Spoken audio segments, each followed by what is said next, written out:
team. Accountability starts now. The Eric Dawson Radio Show.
Time to wake up your mind. Time to be informed, engaged, and empowered. It's time for the Eric Dawson Radio Show. Just wanted to call and say what's up. Oh, it's you. Hey, bro. Yo, what's up, man? Well, listening to you. Thank you very much. We've got news from Essex County, New Jersey, and beyond.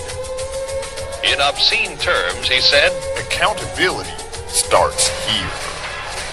Now give me a beat. I'm concerned because we haven't elected people who, to me, have the acumen to begin to try to figure it out. It's the Eric Dawson Radio Show on RTH 2000.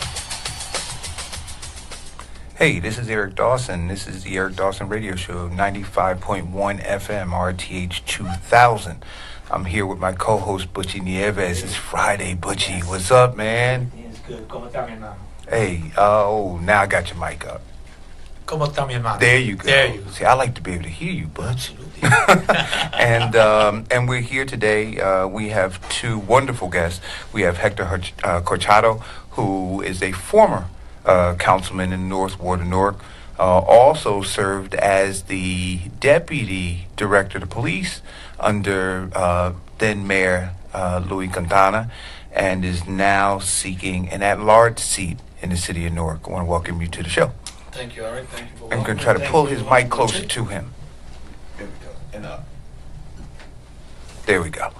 And then we also have used to be a co-host on the Eric Dawson Radio Show.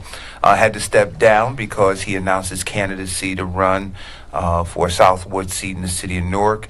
And that's my brother, Terrance Bankston. How you doing, brother? Glad to be here. I want to make sure that I have your proper mic set. Go ahead, Terrance. Can you hear me? I can hear you perfectly clear now.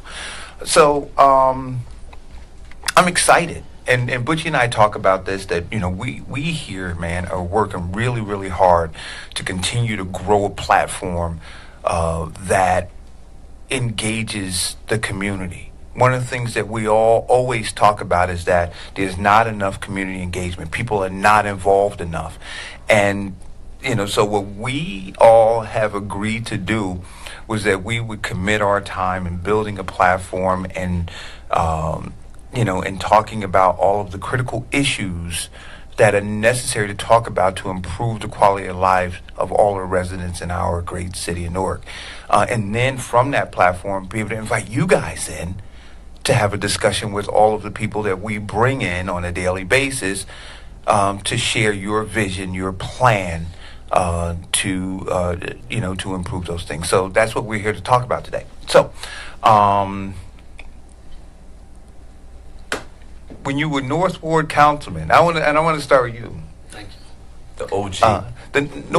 The North Ward is changing drastically. I mean, from when I was a kid, the North Ward is changing, and you served as a councilman there to do good things. And I think it was 2006 was when your term ended, and now you're looking to run at large. What do you see that's needed in the city? And then where do you see yourself fitting in to be able to help? First of all, let me thank you for bringing the information to our general audience out there. That's super important. Information is power. And what you guys are doing in this program is definitely a helping hand. So yes, I started in the North Ward when I ran in 2002 to 2006. Back then, when I ran, they thought that it would be almost impossible to be able to win that seat, from the incumbent. Fortunately enough, there were enough people that listened and understood that we needed a change. And Eric, just so you know, in order for us to have a seat on the table, back then when I thought about it, and especially the Latino community, which was growing, not only in population, but in also influence and power, I thought that I had to take that leap of faith, and I did. And as you know now, I'm running at large with the Gail Cheney Field team. And the reason that I'm doing this now after 12 years of absence in the city council is because I believe that there's still a lot more to be desired for the citizens of the city of Newark. There are many things that are changing in the city as a whole. But the fact is that a lot of our citizens, as we go door to door and talk to people every single day, we realize that it's not impacting those people that have been there for many years and that have been residents of the city of Newark. I, for one, understand this because I've been in the city of Newark for 41 years. And my success depended on a lot of people in the city of Newark that, they held me as one of their own children here in the city of Newark. So I never abandoned the city of Newark. I stood here. I made sure that I participated and helped in many ways, with office title or without office title. So that's why I'm running again here at large, and I believe in what Gail Cheney is doing. The fact is that I think she's speaking for the people, and I think there's a big void right now from the administration to really represent the people of the city of Newark. So you ran a campaign as a change agent then, and now again you're running as a change agent.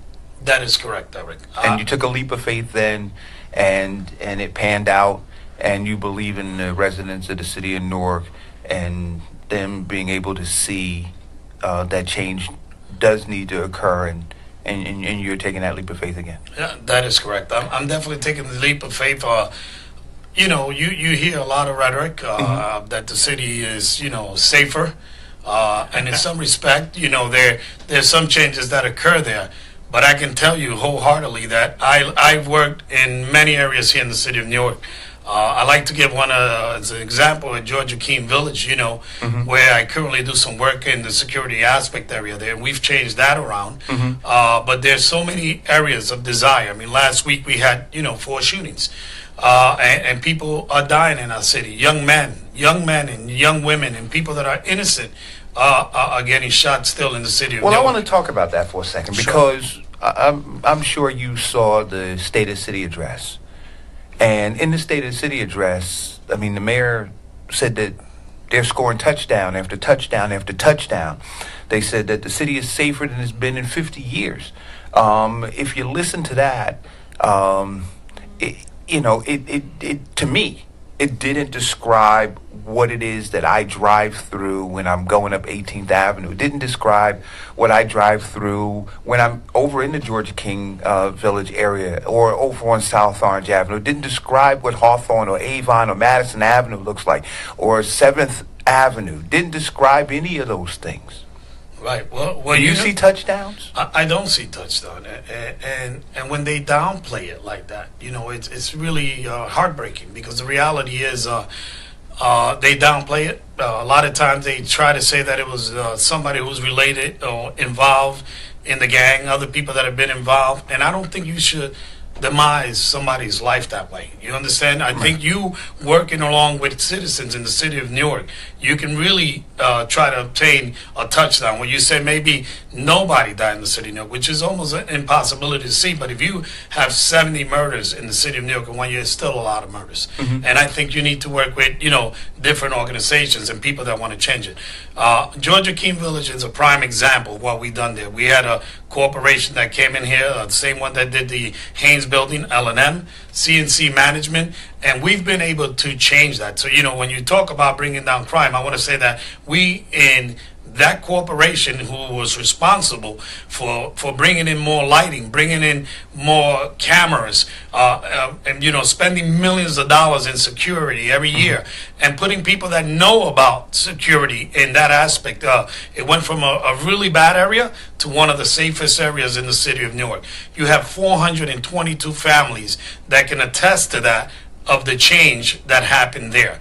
And by working together with people and bringing individuals that have different ideas in the city and that care and love for the citizens, I think that you can just say touchdown. Not when you diminishing people and talking bad about other individuals that are trying to make true change in the city of Newark. So I think that's where this administration has failed to include everybody else that's trying to make a change in the city of Newark. And by the way, you're right when you say that. A lot of the citizens don't feel safe. I mean, there's a shooting almost every day. Every day. The mayor can say that, but again, he is surrounded by 24-hour security, not only for himself, but his family as well. So do you over 25 law enforcement officials that are around him every day and his family. So, Terrance, you're running the South Ward. Yeah. The South Ward is where I grew up, in the Weequahic section. And it is different. You used to be able to walk all over the place in the South Ward. And I'd be afraid to walk in the South Ward. Do you say that it's safer than it's been in 50 years? It's definitely not safer. In fact, the South Ward is performing the worst that it's ever has, particularly under the current councilman. I think the mayor, in terms of him needing to be a champion and what the tone of a city address typically is, the mayor would make it seem like he took a 5-yard slant and made it 60 yards, but that's not the case in the South Ward. Murders are up 300% in the South.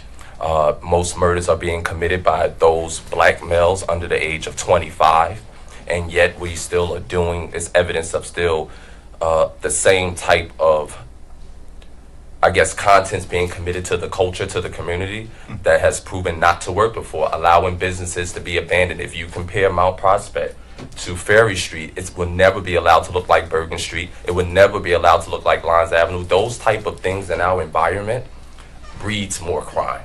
And so for me, I think that what's going on in the South and the mayor not really having a strong partner, an effective and engaged partner, a partner that's available to us. Keep in mind, my councilman works for the county full-time as an administrator. And it's not about what he makes, it's about his lack of availability and engagement and awareness to what's going on. He recently put out a few videos for an interview. I think it was Insider NJ. And you can tell in each video he's so detached from what the reality is that we live day to day. And I know he likes to hang out in your ward a lot. But in the South Ward, I would agree with you, Eric, it's definitely the worst. And my peers are saying that. And most importantly, the seniors are utterly disgusted by his leadership. Well, here's one of the things, and I don't know if you saw the episode where I had Ortiz Norvell on. He's running in the West Ward. And Ortiz said to me, and he used the football analogy, so I guess that's where the campaign is really going to use that theme, right? Touchdown, we're in the end zone, red zone, all that. So Ortiz said, well, the quarterback, he said, Raz is the quarterback, and he's throwing spirals. He's throwing tight spirals, but people are dropping them. So I said, well, okay, let's assume, and I don't know, because he hasn't thrown one my way, but let's assume he's throwing those spirals. And let's assume that all of his teammates are dropping them. Then what does that say about the quarterback who is willing to bring back the same team that can't catch a ball? Well, I'm not in the mood for political theater this year. So, I mean, that's the old way of doing things. And I think that when we talk about 72% of Norkers being under the age of 45 and no one inside City Hall is properly representing that demographics or actually represents that demographics, we don't like this show and tell nonsense.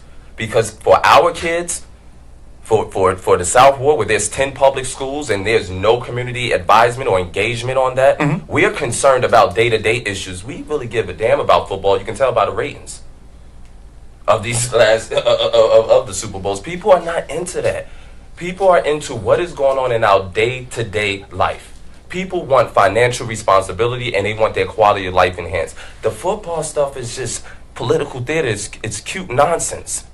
It's really not real to the people to homeowners. That's not real that's not what they're talking about when I go door to door. So when what I are go they to talking community about? Eric, and let me tell you this. Terrance and I are here today, and I didn't even know. Just listening. We're not even on the same, team or anything else. But the reality is, you're listening to him is the same thing I'm hearing in the South. So here's the problem where I see. Here's the problem where I see people getting in office over and over again. It is, in a sense, of a concept that people cannot hold those individuals accountable, right? You can think of it this way: when you look at students that are in college, they can actually judge their professors, right? They can tell them, by going online, you can judge them. There's a standard of practice or a standard of job performance that you do. And people are able to hold you accountable. Unfortunately, in our government, we don't have that. And that's something that I would like to see, that there is transparency in a place where the technology that we have today, that we can implement a law that people can say, you're going to hold people accountable for what they say that they're going to do and what they're doing. So, during election time, it's easy to, put on the charade, put on the circus, and put on the performance. And it's easy to come out and say, oh, we're doing this now because it's 6 months to election. In fact, one of the citizens in the street while we were walking hit the nail right on the head. And they actually put it on one of the websites where they said, you know what? There should be an election every 6 months. Because when it's time for election, then you see people working for you. And that is the process, that when they get in office, after they do what they do in the election, they can walk away and nobody can hold them accountable. And there should be some accountability for you to do your job and your performance. And if you can't do it midstream, you should be able to remove people. Because the reality is, there are people that are suffering out there. There are people that cannot afford their rents. They're making a decision whether or not they pay their rent, or they're making a decision of whether or not they have food in their table.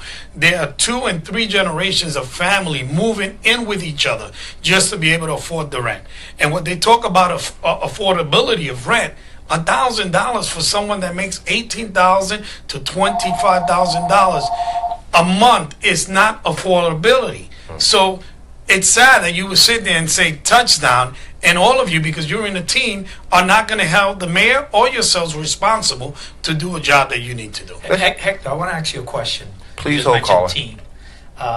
What's your opinion on this whole machine, how do you call it, stronghold that it has on all those voters, those committed voters that they have? What's your opinion on that? Well, let me tell you, I've grown within, they say time is one of virtue that teaches.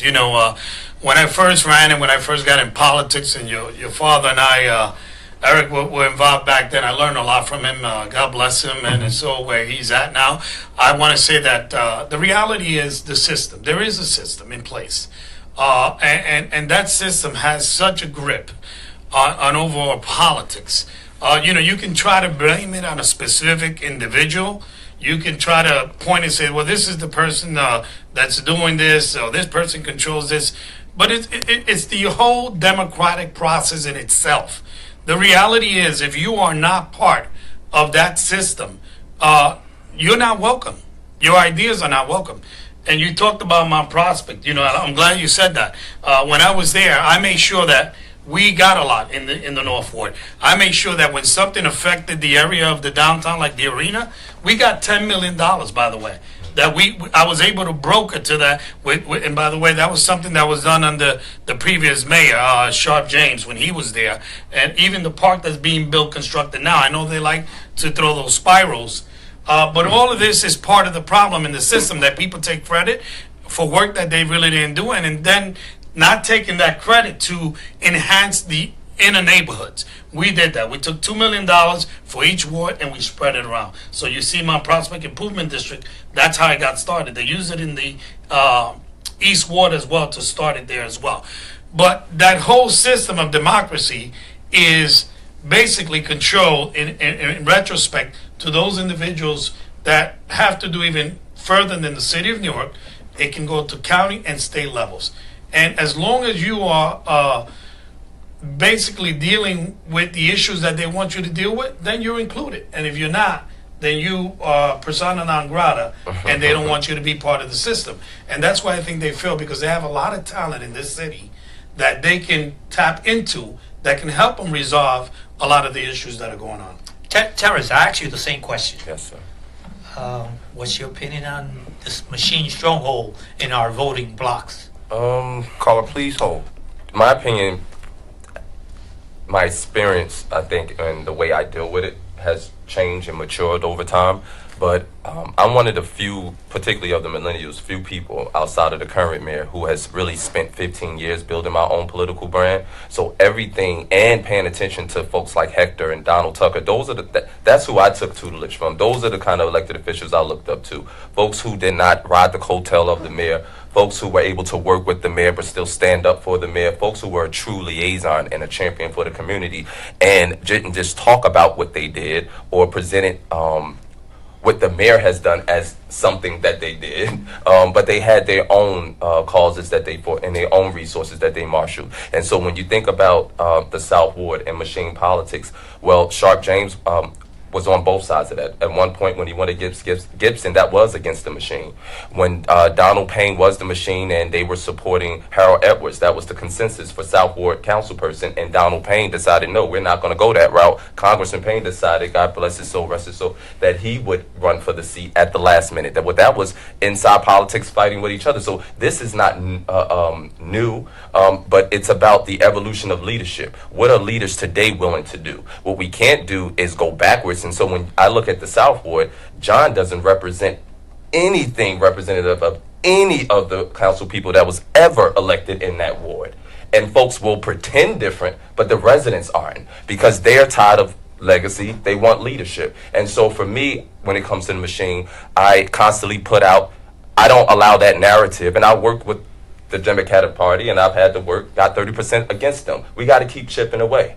Ras Baraka showed you that if you can continue, now I didn't run in as many times as he did, and I'm not saying that you have to, but look where he is now, because he started out, challenging the machine, running against, not just for council, but running against the mayor fresh out of college. And look at him now. He's in a position where he's now using some of those same tactics that he complained about when Sharp James said, no, it's not your time. When Ron Rice Sr. said, no, it's not your time. When Donald Payne Sr. said, no, it's not your time. When your dad had to tell some of us, no, it's not your time. Today, Nork, it is our time. That's what I feel about the machine. The South Ward, a third of the voter block for the first time ever, for most likely voters, is between the age of 18 and 40.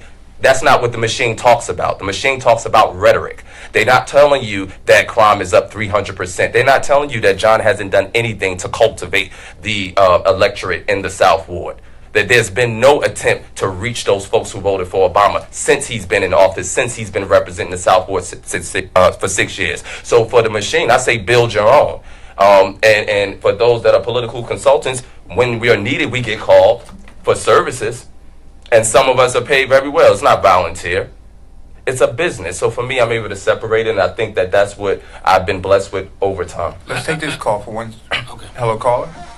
Thanks for being patient. Good morning, Eric. Good morning to everyone sitting there. Hey, what's going on, Tabs? Good morning. Hector? Good morning. And good morning to my man over there, the co-host. I just want to say a few things. Of course, crime is down when you have the protection. The people don't have the same protection as you do as mayor.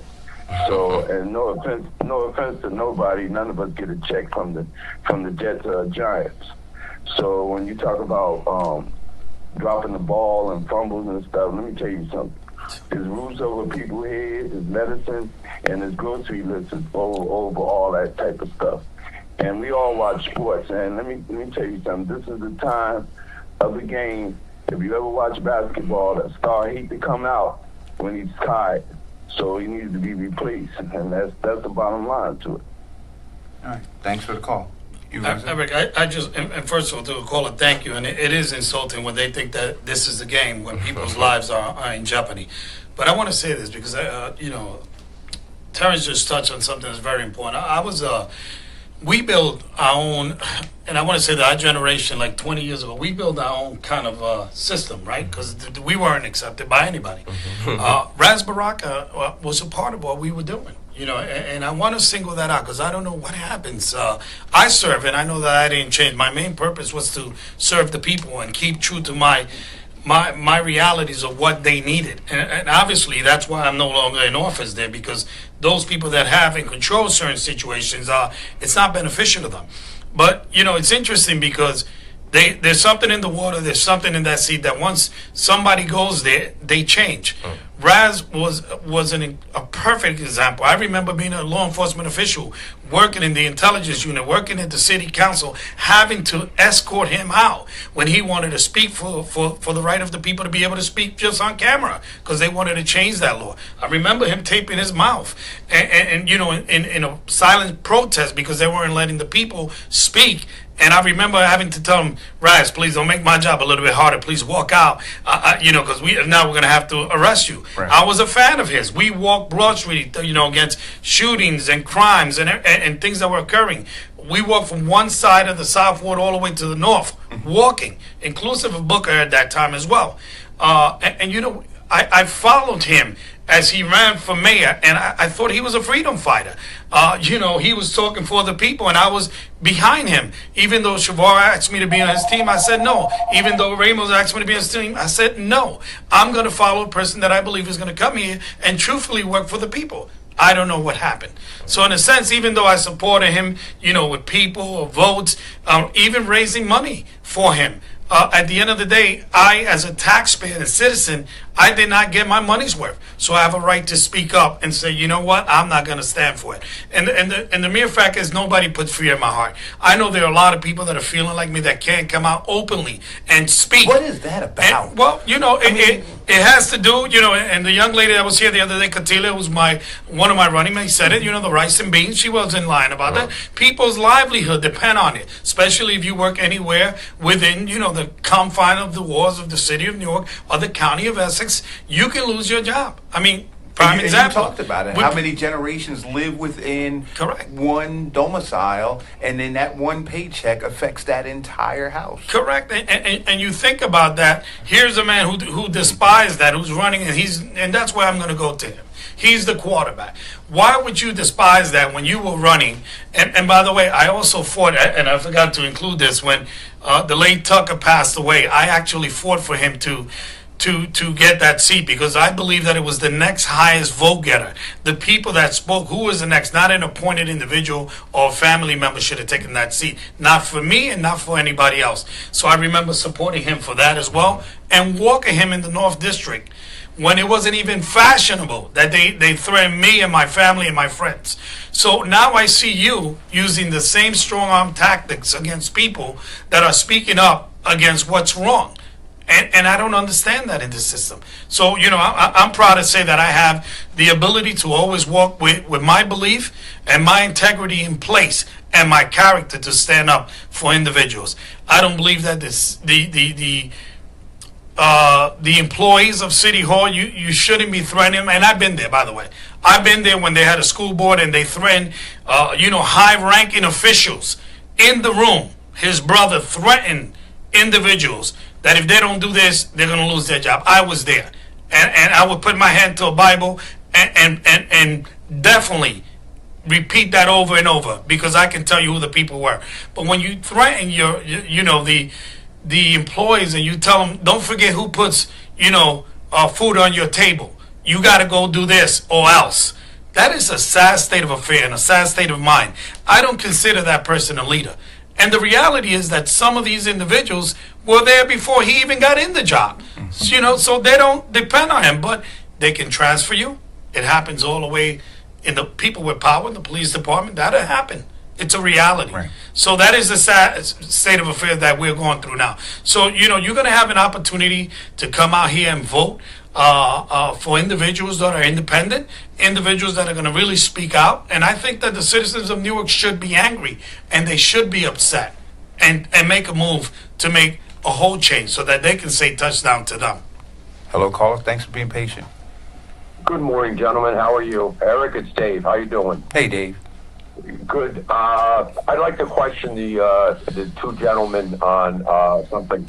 It's my understanding that if you're elected, you individually each get 5 aides.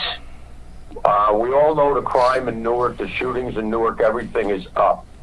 Would either one of you candidates be willing to give up 2 of your aides to help in the Newark crime problem? And that's if you could specifically state where those aides' money was going to go, vis-a-vis extra cameras in the city, neighborhood watch programs, hiring a couple extra policemen. So I don't see the necessity for 5 aides. Would either one of you be willing to give up those aides if you could specifically designate where that money would go to make Newark safer? Thank you, gentlemen. I'm looking forward to your answers. Thanks for the call. This type of questions come up often, and I think certain candidates should say whatever they feel people want to hear. But for me, I've thought about this. First of all, I don't necessarily believe we need a lot of staff that we have working for the city. But what I do commit to doing is not necessarily giving up staff, because I got a lot of making up to do in the South Ward. But utilizing my staff effectively to be, one, fiscal responsibility as it relates to my role as a council person will be top priority every day. Focusing on quality of life will be a priority every day. And so every person on my staff will not only serve as a liaison to different departments that are linked and critical to those particular areas, but they have to be engaged in the community. We are not going to just allow stores to be abandoned. We're going to go out and help recruit business owners. We're not going to just allow landlords to be absentee landlords. We're going to stay engaged with the block association. So all of those things help to fight crime. All of those things help to deter crime. And I guarantee if they're used effectively, the resources on a year-to-year basis or even on a 4-year basis will probably have greater impact than it could on adding 1 police officer or some of the other things that may have been mentioned. But on the fiscal responsibility side, I think there's things that the administration could do probably in every single department, if not differently, definitely better, where some of those things that he's talking about or he spoke of can be. One of the things I'm going to be passionate about is clearly as the former one-stop director for the Youth One Stop and having taken it to #1 or flagship status based on federal and state measurements for the first time in over 25 years. Michelle Ralph Ross was the only and last director to do that under the Sharp James administration. We also increased the literacy rate by double digits and provided GEDs or state issued diplomas as they're called now to directly from the city of Newark for free to high school dropouts. Those things, if I'm not mistaken, your former officer, help to deter crime and better the quality of life. So I'm in a position, having come off of that, to offer some advisement to the mayor about not having to go, we can do better and get more resources, but what he can do better with the resources he already has to definitely in the South Ward do everything that the gentleman stated. And so the short answer is no, I don't. Right now, I don't plan to get rid of 2 aides. However, if the council colleagues wanted to have that discussion, I'm a team player because I do think some things are excessive. And I'll leave it there for now. I want to answer that and follow up to it. And I guess I'm in a different predicament than Terrance is. And here's what, and I'm glad he has said that he's willing to hear what they have to say. To that gentleman, I want to thank him for asking that. My answers are going to be very specific, and I believe that he asked a very, very credible question, because the reality is that I would do that. I think that in respect to the at-larges, that you can work together with all the at-large candidates. It's a little bit different than the ward councilman. When I was a ward councilman, I had 5 aides there, and everybody had to live in the North Ward. I did not hire anybody that did not live there. I did not actually hire any family members. Everybody that worked for me had to live there, and it was a diverse hand-picked individuals that I know that actually delivered.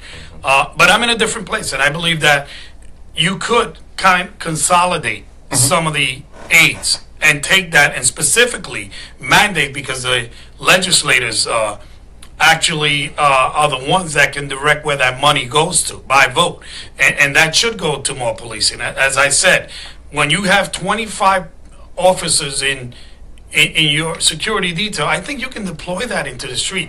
I remember Sharp doing that. I was part of that. I was part of the intelligence unit. So I'm talking facts. I believe he had 6 to 7, or maybe even 9 when he went on vacation, that you would swap around. You were not specifically with him, but you work out of a unit. You didn't need 25.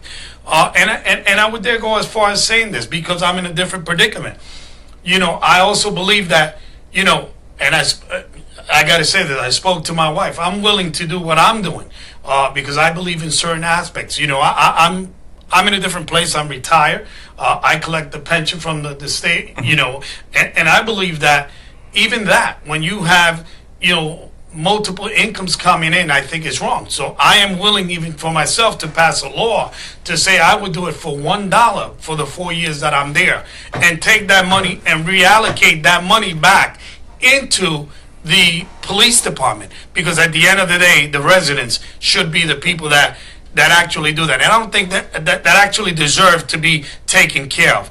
And with that said, there are other individuals, when you got multiple incomes, that I think should do the same thing, because I don't believe, and I've been there, that you can do this job part-time. It's impossible when you're representing 70,000 people, and you shouldn't have, to be able to do that and say, I'm going to get paid more money than most people make in the city of New York doing this part-time while you're doing something else. Doing a full-time.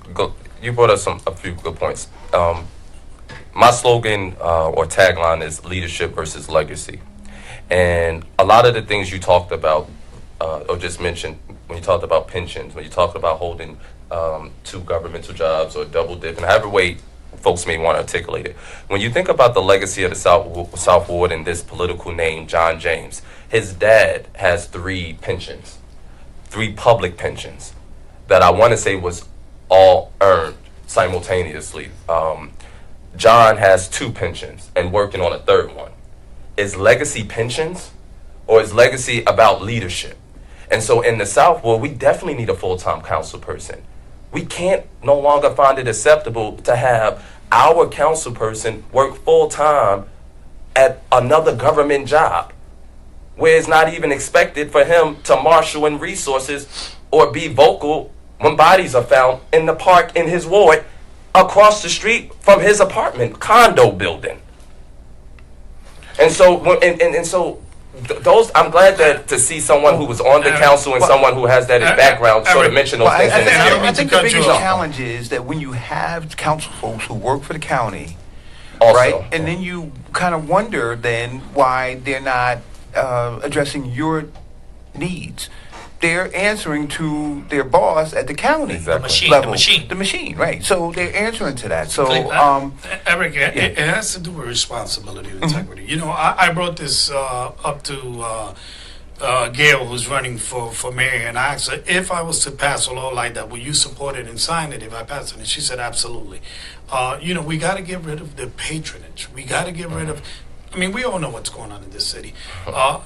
If you want to talk in relations to that and how you're giving the tax abatements to all these companies, 30 years to me, $2 billion is a long time. And by the way, I was that individual that asked the question in the library about, when they were talking about Amazon. And I asked a simple question. I said, how are you going to account for those jobs when you say that 50,000 jobs, they're going to give $100,000 job to people in the city of Newark? Well, we've been there. We've seen that movie before. You understand? So I say, how do you hold them accountable? And I'll be honest, I cannot trust this administration. The reality is, I received as a taxpayer, I guess I don't know how it was paid for, but I received some literature from him, with his whole team of directors and managers. And I counted them all because I've been here a long time. Out of 18 of them, 14 live out of the city of Newark, right? And those are the ones that are getting paid these, multi-6-figure dollar salaries. So am I supposed to trust you? So how? How am I supposed to trust you? Are you doing something like? And they're not doing a great job. Right. What Hollywood did now in the inclusive rider, are you putting an inclusive rider there, like a contract that said you're going to hire X amount of people from the north, X amount of people from the south, and the east and the west? And you had a young man here that actually made a statement the other day. I don't know what he's running for, but he said, do you even know what the capability are of the talent that you got here? Do you have a list of people and know their backgrounds? Which you should know that if they're bringing 50,000. So I want to slow this down a little bit, what you said, because I don't want it to go over people's heads. So here you have a mayor who marched on the port, right, for jobs. Here's a mayor who fought against St. Mary's Hospital and was getting ready to wipe out 1,400 jobs. Here's a mayor who says that he's got a 2020 plan to bring jobs in. He's touting now 50,000 jobs on the backs of taxpayers, which will cost them $2 billion in 30-year tax abatements. But he has an opportunity to hire 14 directors from Newark making six-figure salaries who could buy homes, who can contribute to the economy in our community, and he personally could do that. Correct. And he's chosen not to do that. How the hell do we trust him then to do these other things where literally he can personally hire 14 Norkers, qualified Norkers, which there's a lot with of six-figure salaries, who could become homeowners and be a part of contributing to our tax base? And he's made a conscious decision not to do that. Let me share this with you. So, Terrance, just, I'm the one to take. We got 2 hours. Okay. Good. With all respect to you, I want to answer this because this is critically important, right? As a law enforcement official myself, my wife, we live in the city of Newark. I remember when I was president of the Hispanic Law Enforcement Society of Essex County, when I came here in 1980 as a police officer, I can tell you that there was only 48 Latinos in the whole department. It was interesting that when I realized that, and I didn't understand the concept of what was, a pension. I didn't understand what was insurance. And it might sound like, well, how did you know that? Well, my mother didn't have it. And, nobody in my family had that. So I didn't know you can work and then get later on you'll get paid. And the interesting thing about it is that I've always been of the conscience that I wanted to stay here in the city of Newark when I can afford to move out because, 99% of the law enforcement officials that come into the city, they leave. And that's a big wealth source that is leaving the city of Newark. And I remember having this conversation with Rod. I said, listen, you need to talk with the unions. You need to ask the officers at least to spend 3 to 5 years in the city of Newark once you employ them, because we're spending money to, have them train. It's a lot of money. I mean, the fact that we lost the academy in the city of Newark is horrible. We no longer have an academy. We don't have be able to put our people through there. But something that he did that is even worse than that is that he now opened up the test to the whole county. Sharp James understood that if you wanted to hire and have people that were from the community, that understood the community, especially law enforcement, which everybody knows, it's a big part. You better be part of that fabric. You better understand, because you have the power to do a lot of things when you have the law behind you. That doesn't even exist anymore. So, when you compete now, people are coming from Essex County. Some of the schools that are there and other places are far more advanced than we are in Newark. So that whole wealth source is leaving the city of Newark. So not only to talk about what he hired in his administration, but the mere fact that he opened the exam over to the county of Essex, to me, only hurts. And then you keep asking to trust what you're doing. It is not fair. Most of the people that are here in the city of Newark that work here, they've been working for 18 years, 20 years. If you go do the thing, they're making $38,000. They don't know what a raise is for the last 10 years, let alone, try to say that somebody coming, and that's the anger, that's the frustration with the whole system, that people that are not from here can come here, didn't do any politics, get a job, 100 plus, but I've been here 20 years working and working to do what I have to do, and I don't even get recognized for that. And so what does it say? Because we have separation of powers, right? We have the executive branch, we have the legislative branch. So even if you have the mayor who goes rogue and does these kinds of things, you have a body of 9 council people who are supposed to check that. Yeah, but you can't check that when you don't have your own elected count. You can't check that when you don't raise money. You can't check that when you have a full-time job and you're not working in the community, so you're not building your own credibility. You can't check that when you're writing off the mayor's name on one end of history and your father's name on the other end of history.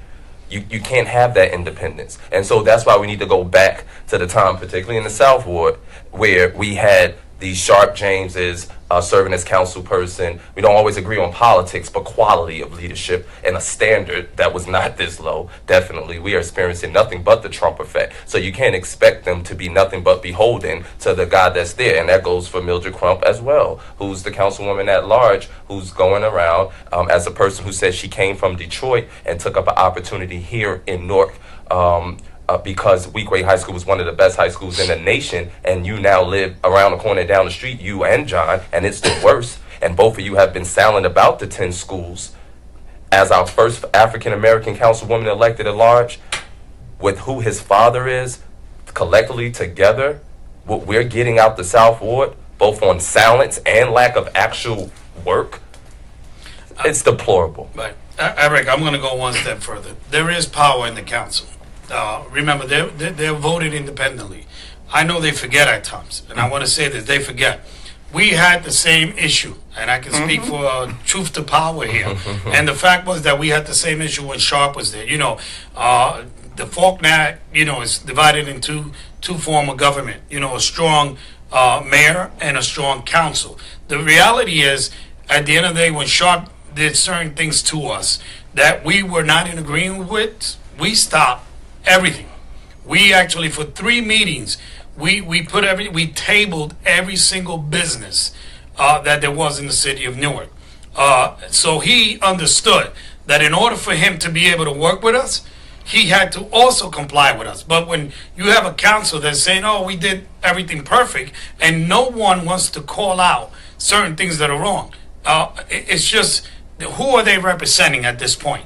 And I want to take that opportunity to bring this whole thing with the sexual harassment. No one called that out. To me, you are complicit. It is a crime that's being committed within the walls of City Hall, and you have law enforcement official in all capacities working in there, and nobody sees this. They try to pass a law. Gail tries to pass a law. You try to block it, and now you try to, abscond it and take it for you when it should have been called out. And the people that do something wrong should be called out. So yeah, the council is just as much as in fault that they don't pull a halt to whatever the mayor wants to do. They can stop the budget immediately. We've done that, and when I was there with Gail and Betsy Walker, that's why I'm also working with her. I remember when we got rid of an administrator, one of the police directors, because of the actions and the comments that he said in front of us.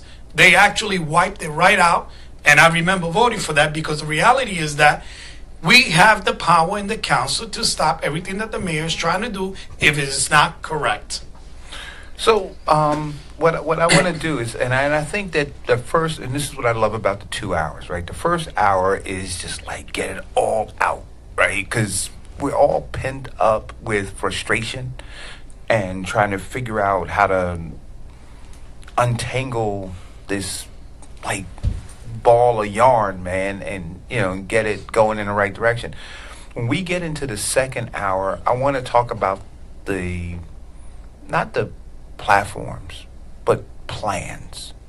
And then I want to talk to you guys specifically about the how, right? Because everybody, a lot of people are feeling the frustration, they're feeling the pain, they're feeling they're scared. I say this on my thread all the time, and folks are losing their homes every day in the city of Newark. So when I saw, literally, man, if I had my dreadlocks, but I'd have been pulling them out when I saw the State of the City address. Because I'm saying, wait a minute, he's not, like, he literally did not address the senior citizens who are on fixed incomes, who are struggling. He didn't address the homeless issue, right? He didn't address the everyday shootings. He didn't address the young folks and older folks who don't see a pathway. And somebody said to me, they said, Eric, actually it was the deputy mayor who came in the thread and said to me, he said, Eric, you want to talk about what people don't have, and the mayor wants to talk about what's possible. And I said, what he's talking about being possible isn't anchored in reality. It's almost like me saying to somebody who's homeless, buy a Powerball ticket, right? The odds of you winning that thing are ridiculous. And so that wouldn't be a plan to extricate that person from their current situation. So when the mayor has these pie-in-the-sky ideas that are not anchored in anything, it is what, man, I think leads to the frustration you now have, because you said 4 years ago you were with him. Right, Eric, there's a disconnect between him and what really affects the people. You understand? And that's what he's not getting. And I guess the city council all applauding and throwing passes or whatever they're doing is disrespectful, because that does not translate to the everyday citizen of Newark. Let me ask you a straight question. Do you believe that the city council cares about what goes on in the city of Newark? I mean, because we're talking about this, right? We can all see it, and I know they can see it because they're not dumb people. So they see the how the city is being ravaged right now. And they see that if it continues, this is going to impact generations, Hector. Correct. Generational poverty. It already has. That's why they 3 generations And they disconnected. literally sit there, and when you have the hearing of the citizens, they cut the mic off. Right. So they change the dates of the council meeting so people can't speak. Do you think they care? Eric, first of all, people have to have empathy. There has to be compassion in this city, and I think people have lost their ways over a title, over a job. The reality is, I don't, and again, this is why I'm running. I should be, looking at the sun and some palm trees, to be honest with you, because I can afford to leave and be somewhere else. I wouldn't be involved in politics. This is what brings me out, because as a citizen, when I see certain things that I don't like, you get hit with a sexual assault charge, then we as taxpayers have to pay for your attorneys. It drives me up the wall. How is that possible? Where in any other city that happens, that you allow that to happen? But I think there's a disconnect between them. And the reality is, being in office and being part of a team and being part of a system, as Butch and many others said, that is ultimately more important, and that is the root of when somebody has power and it really corrupts them. So I think we're there. And that's why I'm asking the citizens, because I hear them in the door. All this thing that's happening now, and they talk about they give 10 years or 20 years or 30 years of tax abatement, it is not affecting the people today. It won't affect them for 10 years or 15, or some of them in their lifetime. They're not going to be affected by that. And they are being pushed out. They cannot afford Newark. I heard yesterday a lady just coming out of work, she's paying $16,000. $16,000 in mortgage. And what happens to the rent? Where are you going to lift them to? 1,600? Who's going to pay that? Who can afford that? So this is the reality of what's going on. You're going to get a lot of people. You don't have to look far. Go to Jersey City, go to Hoboken.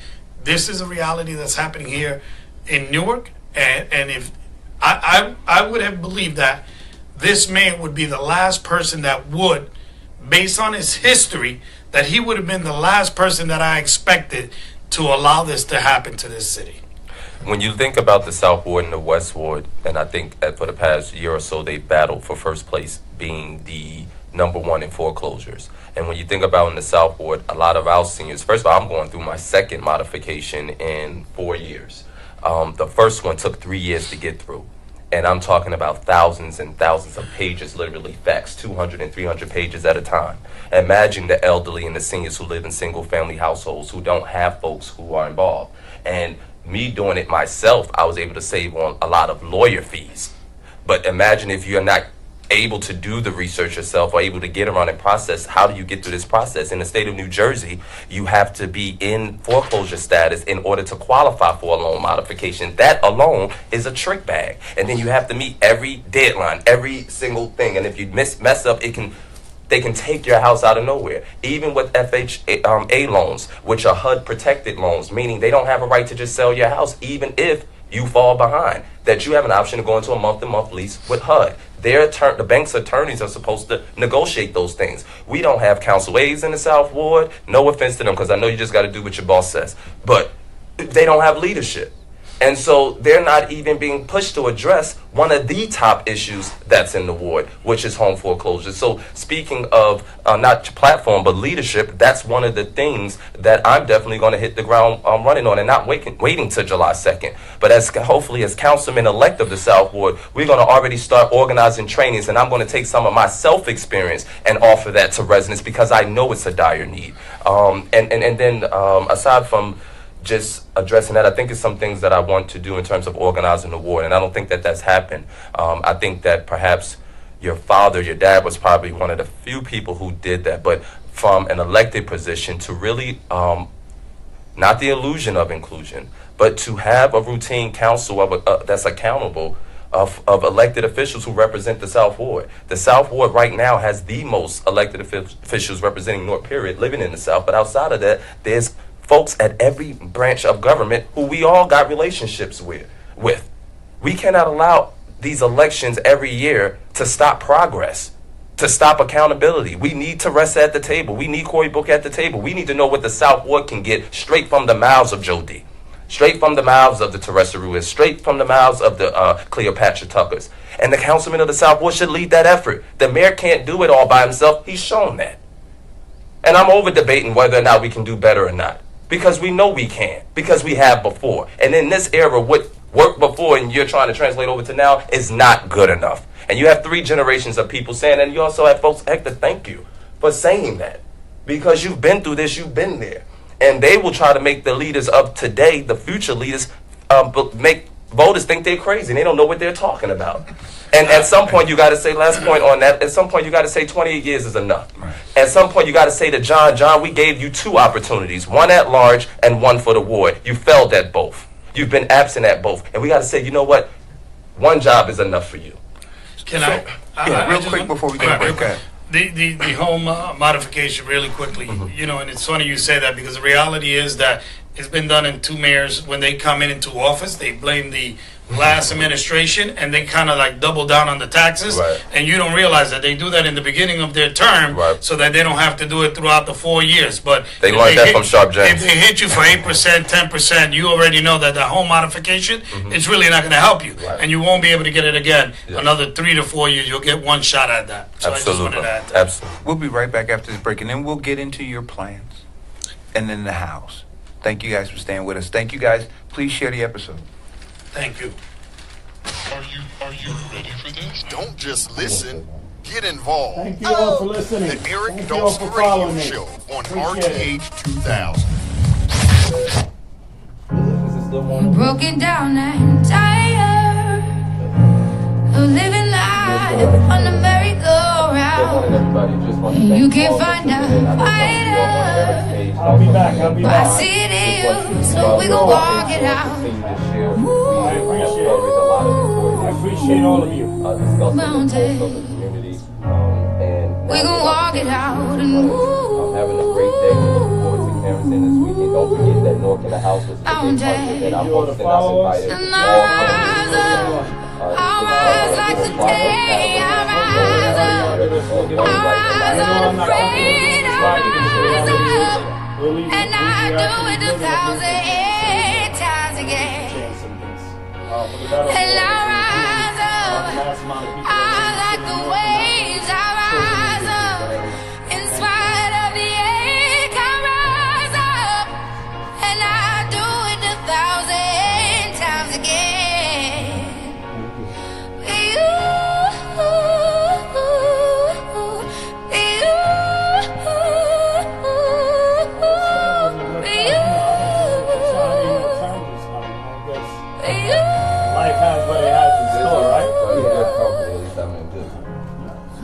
silence isn't quiet, and it feels like it's getting hard to breathe.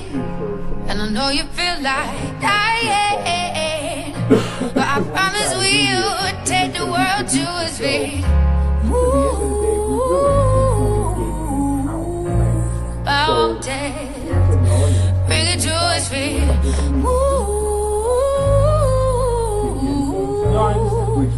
Bound death, and I'll rise up, I'll rise like the day. I'll rise up, I'll rise unafraid. I'll rise up, and I do it 1,000 times again.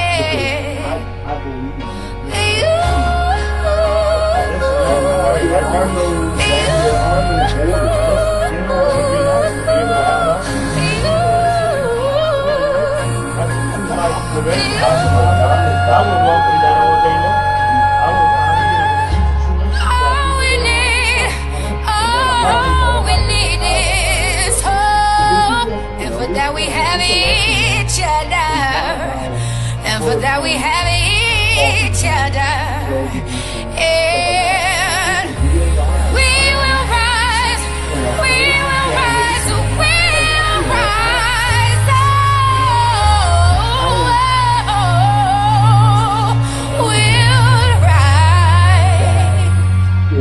The Eric Dawson Radio Show, provoking accountability.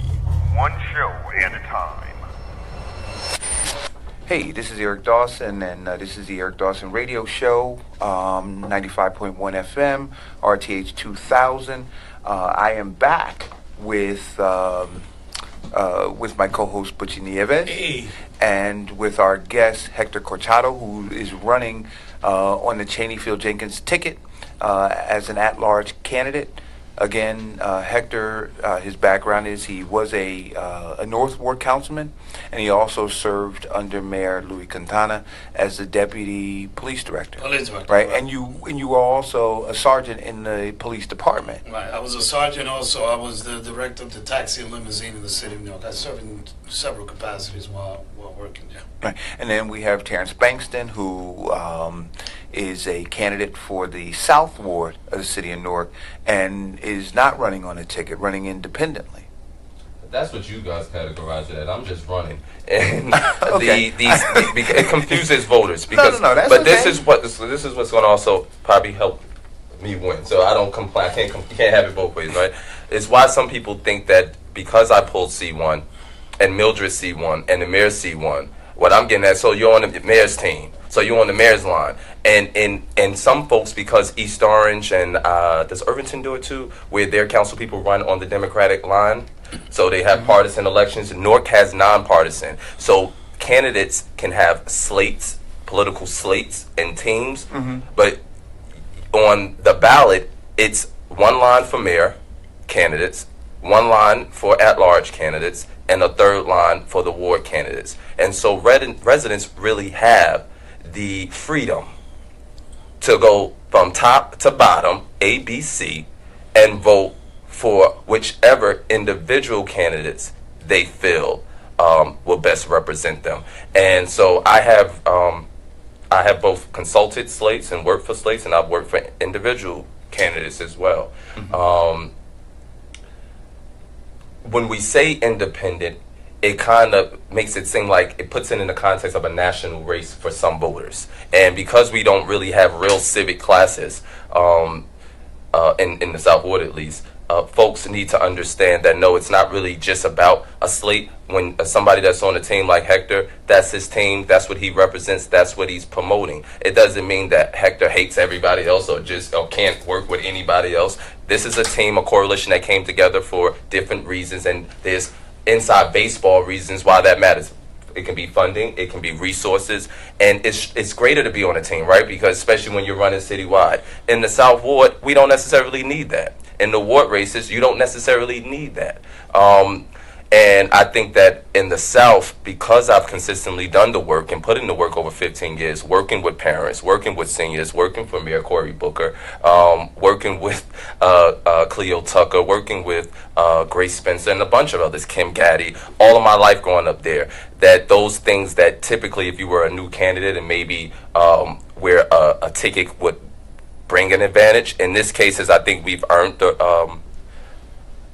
the position to be in a place where we can challenge the machine without being on a slate. But most importantly, we've showed that we are a viable campaign. We're the only person on mainstream news. We'll be back there on Monday. We've dropped the entire South Ward in 2 weeks. I got a volunteer army of young folks from the high school and also a senior coalition who's on the phone every single day and inside meetings every single day. I can't say the same for John. John has the mayor's people that may be doing that. So in the South Ward, it really doesn't matter about being independent or not. You have 3 choices in the South. C1, myself. C2 is Keith Kettles. And then C3, the last on the ballot, is the incumbent. What do you want? Can I just add to that? Because I want to do that. Let you add to that, and then I want to get to the plan. We talked about the issues, so I want to get to the plan. That is very important that Terrance said what he said, because even at large, you have 4 individuals you can vote for independently. You don't have to vote for people that you can vote your conscience. And we tell that empower yourself to the voters. Know who you're voting for and what reason you're voting for them. But we have been so in tuned in this city to vote for like a specific line A, line B, vote this way, depending straight across, that people don't even think out of their purview of what they've been already ingrained to think, that you have to vote a particular way. In this election, you can vote from one side to the other side, from the beginning, or you can go all the way to the end, or you can go to the middle. Nobody can hold you to what you want to vote. I tell people, get educated. Look at the backgrounds of the people that have been there, see what they have done, and then vote your conscience, and don't let anybody sway you or even intimidate you, because this happens, Terrance. There are people that tell the seniors, if you vote for this team, you're going to lose X, Y, and Z of benefits. You're going to lose this benefit. You're going to lose that benefit. And you can rest assured that when we talk about the systems, and the system in the Democratic Party itself, I don't know why they continue to call it that, but in that system itself, they might have their interests of the people that they want to put in, that serve them and their interests. Because remember, at the end of the day, for a lot of people, this is nothing but a business. Yeah. When you control $600 million out of budget in the city of New York, and now the schools, by the way, which are not still controlled by New York. In 2020, they will be. Not yet. And that was the fights of many years and many people that sat in the school board. And people now want to take the credit. I did this. That is deplorable.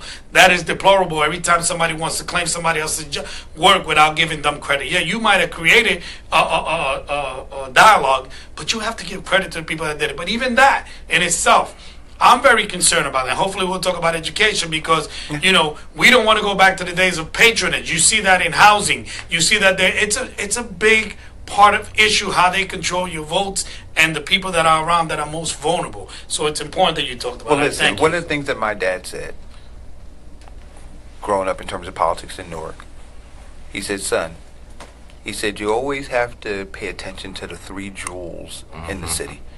And it's the Housing Authority, it's 920 Broad Street, and it's the Board of Education. Trifecta. Because when you control all 3 of those, the father used to say that, you control the people. Correct. Because you control the jobs. And it's really that simple. And so for me, one of the biggest issues in this campaign, because we see the character of the man who's at 920 Broad Street. And I'm going to say this, I just think it's dangerous to put all of this in his hands. Because I believe wholeheartedly that in 2020, when the Board of Education is returned back, we will go back to patronage. Look at what's at City Hall right now. You have people who are unqualified to do the jobs, and then people make excuses for them being incompetent. And so now you give this person the opportunity now to employ people in an institution that is supposed to safeguard great educational opportunities for our 55,000 children. who attend it. It's scary. So we could talk about education. I mean, for me, Hector, I believe that whenever you're talking about how to repair all of this stuff, it's not a silver bullet, right? There's an education component, there's a transportation component, an infrastructural component, there's a jobs component, there's a public safety component attached to it, there's a housing component attached to it.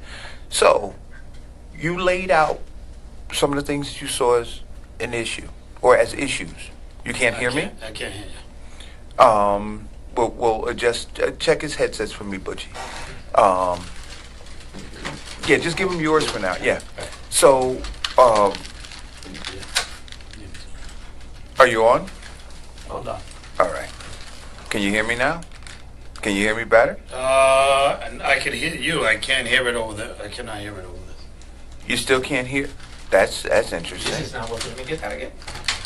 So, okay. Yeah. Let me just bring the volume up. Okay. Yeah, give it to him. Okay, can you hear? There you go. All right. Thank you. So, as a former council person, right, looking at everything that you see going on, things that we talked about, what's your plan to fix it? All right. So the most important thing you said, you were talking about, for me, it's accountability, right? Mm-hmm. And you talk about people that are competent to do the job or not. I want to take an example of where I come from and how we, in the city of New York, within the police department, somewhat of how they hold people accountable. And it was something that was brought here by Joseph Santiago when he was the police director, which is the CompStat.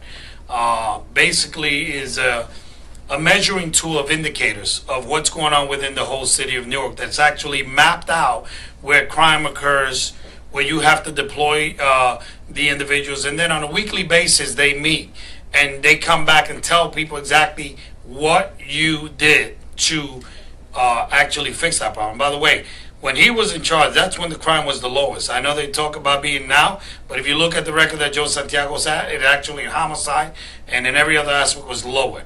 I want to say that because it's imperative that they hold people accountable. So how do you do that in the city of New York? Well, you have a business administrator, right? To me, that business administrator should be meeting with all the directors, and the same concept that they adopted in the police department should be adopted there. You should know when people and your constituents are calling you, whether that's for a pothole, whether that's for a tree falling. All that should be documented. I did that as a councilman when I was in North Newark. I actually had a method of doing that. Anybody that called our office, we logged it in. We actually assigned the case to it, and there was actually an end result to that case with a phone call from me or directly calling them or me visiting that person in that site, not an aide, not an individual. That's another thing that happens. People are not at work. When you go to see them, they can't resolve your problem because the person in charge is not there. So I think that's one of the first things that you have to do is hold people accountable. Evaluations are important. I go through an evaluation process every day. Every year in my job. Every year they evaluate you and they have your goals in the beginning of the years. What are you trying to obtain with true indicators? That once you get those indicators and they check them off, they said, okay, you got 5 indicators, you hit 3 out of 5. By the way, because you did that well, you're going to get a bonus. And if you didn't, we're not giving you any bonus. We're not going to give you anything. You know that we're going to give you a letter of your conduct not performing to the level that you should be. We don't have that in the city of Newark. So, it's a suggestion. Don't, because what we do have is when we had, and how do we fix this though? Because we had a guy who the mayor put in a position, right? And we had 28 inches of snowfall in the city of Newark, and the guy couldn't get the job done. And the mayor, did not. See, in the private sector, he'd have been gone. Correct. Right? They would have been making excuses for him. He'd have been gone. But because of a personal relationship that he has with him, he keeps him. And then he says to all the taxpayers, you have to deal with this. How do we stop that, Hector? Again, with the city council, they have the power to do that. As I explained to you, we got rid of a director while we were there, and you can actually, deal with it by taking the person's salary right off the budget. You look at it, they don't meet it, they don't meet their expectation. You should eliminate that budget, and you can do that against the mayor. The problem is that most of these people that are there are not going to take that step because, again, if you come within the system, you got to stay in the system. You got to be able to do what you do to vote the way they want you to. And the minute you don't comply, I'll give you the best example ever, which I thought was a great legislator. There was a legislator here in the city of Newark that was actually removed. That was Wilfredo Caraballo. At one time that, he didn't go with what the interests of a lot of people were. Why? He was good for the people of the city of Newark. He spoke and he was intelligent, had all the background, and they removed him. So that is part of the problem. I don't intend to say I'm running with a team with Gail Chaney, Phil Jenkins. The only reason I'm running with her, I never ever ran in a team. The only reason is that she knows my independency. And I think that she understands that even though I'm running with her, I'm going to be independent, and I'm not going to allow her to tell me what I got to vote on. And I believe that the team she assembled around her, I've never really... I have such a respect for these women that she put together, and Rashan Hassan as well. I just got to really know him and his capacity, really intelligent young man. But the women especially are some of the most independent and people with integrity that I've met in my life. And that's why I'm so honored to be running with that team. And I know that she said that. She's very compassionate. She's not bringing people on board so they can do her bidding or what she wants. She's going to allow people to be independent as well. You talk about the South Ward, crime-ridden. How do you solve it? What's the plan? I think that, well, first of all, it's not necessarily the councilman's job to solve it, but you definitely should be instrumental. And you have to be the community advocate. And you have to be our biggest champion and our biggest fighter. And so starting with that, I think there's a need to, unify the ward. So one of the things I do want to do is call on the leadership of the ward, meaning every elected official. Senator Booker needs to send a representative to be at an initial conversation before July 1st. And let's have a conversation about, first of all, what the real state of the ward is. And we're going to be able to quantify that and provide it for them based on what people feel in the community and what's going on day to day affecting their quality of life. And then the second part of it, this is something I want to be consistent in terms of the meeting and the exchanging of information. And it's a dialogue. It's not a complaint session. It's not, a council meeting where we're bashing each other. It's about saying, okay, this is what I'm experiencing as the council person. I understand the mayor is doing, whoever the mayor is doing this, that, and the other. What resources are available right now for the South Ward from your branch of government? What can you do to help with education, all the things that impact crime? Education is a big issue. The public needs to know what's going on with those 10 buildings and what's up with the last 5. But what the handful. Before we move on to the education piece, well, I'm not moving. Okay. To you, it's separate. And I'm just suggesting as a homeowner and as the father of 11-year-old girl, it's not. Okay. It's not for me. So I have a problem that I have to drive her across town to go to school. But I have to do that because that's what's better for her. For the people in the South Ward, Eric, this is what they're talking about. Quality of life, period. It's not, they understand elected officials can't stop crime. What they're disappointed at is their lack of visibility and engagement. The mayor is doing some things, but I'm talking about the council person. It's totally absent. He can't stop a person from shooting. No one is expecting that. So I'm not going to sit here and pretend like I'm that council person that's going to be super save, folks from bullets. That's not how this works. You have to get in there and do the work. You have to be engaged. You have to care about your schools closing. You have to care about the buildings being decapitated. You have to care about all of the abandoned stores and buildings that are vandalized across Bergen Street. In order to reverse that, you got to get out there and be active. So those things do help deter crime. Those things do help stop crime. Of course, working with the police captain and weighing in heavily on who the next district captain should be. The person we have now is extraordinary, but he's retiring. Who the next person is important. How they see the community and view the community is important. And so those are things that have to happen that's inside baseball, but there are things that elected officials can do on the ground. But how do you get it done? But that's part of what I was talking about when you interrupted. And so part of it is organizing. one of the main things I think is very important that you are not, I don't know why you're not tagging onto it, but it hasn't been done yet by anybody. You have to get all branches of government involved and stop only having the council person go through the mayor to get things done, because it's ineffective. And some of that has to do with not necessarily how a mayor may want it. The council person is lazy. And so you have to connect with Joe D. Yes, directly. You have to have ongoing conversations with that branch of government. That's what I'm going to do different from day one. And again, with every branch, the assembly people, county, state, and federal, and find out what resources are available right now to address the areas of concern that all lead to crime, poor education, and foreclosures, because those are the issues that are, again, under quality of life. And when I go out, if you give them 10, if you put 50 people in a room and give them 10 things they care about, those are top 3. So part of my approach is reorganizing the ward. The second part is engaging parents, city ward-wide, because that's not happening. There's a total disconnect from the council office and the parents of the ward.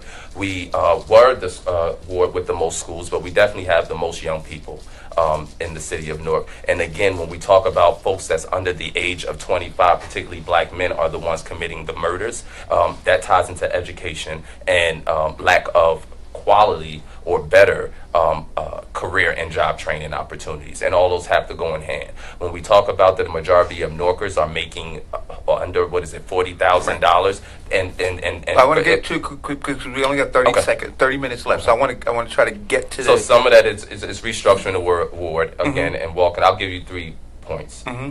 To make it short, and then you guys can tune in to me later today, and I'll elaborate a little more. But one of the things is reorganizing the ward and working with all branches of government as the council person directly, and again, not just relying on what the mayor is going to get done or gets done. The second thing is definitely engaging the parents of the ward and getting them more involved in terms of what's going on with our schools, those that are open and those that are closed. The third part, I think, is working with folks, with community leaders that are like those in the Upper Clinton Hill area. And Yvonne Garrett Moore is one of the folks who are leading that initiative. But it's a group of homeowners, and there are some renters. So you're really so in essence, you're talking about greater community engagement. I think that's in a nutshell. I think that's key, but it's not as simple as that. And you can engage people, but taking the action afterwards, doing the work. But again, I think what I'm really underlining is that it takes partnership. And it's not just the council colleagues. That doesn't work. That's what that's showing us. That in order to do better, we have to have direct relationships, and we have to be available during the day. And so those are just some of the things that I plan to just start differently. That hasn't happened. Caller, thanks for holding. Hello? Hi, am I on? You are. All right. Hi, good morning, everyone. This is Cecilia Velez. Hi, Eric, Butchie. Hey, what's up? Hey, good morning. How you doing, sir? Good. Sorry, it sounds a little bit weird. So I was watching the video feed, and it's on you're ahead of me. So I need to No, turn that down.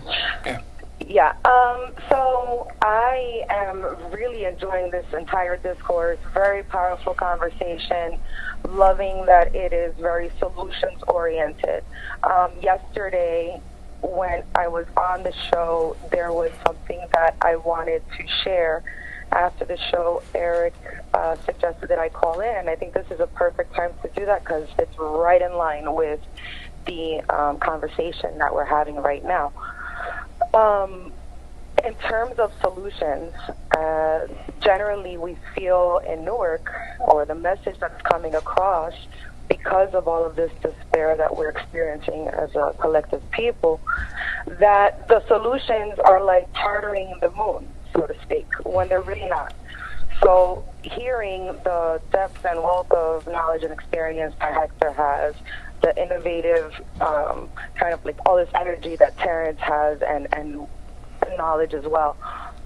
Can we talk a little bit about some of the current issues that are happening in Newark, that we can look immediately at other cities that are experiencing similar things and that are implementing change right now that we can replicate fairly quickly? For instance, looking at Seattle as a headquarters for Amazon, what happened there? What are the things that we need to prepare for, get ahead of, and what are the type of council representatives that we want making decisions for us here as a result of the experience that we all know happened, that were the results in Seattle?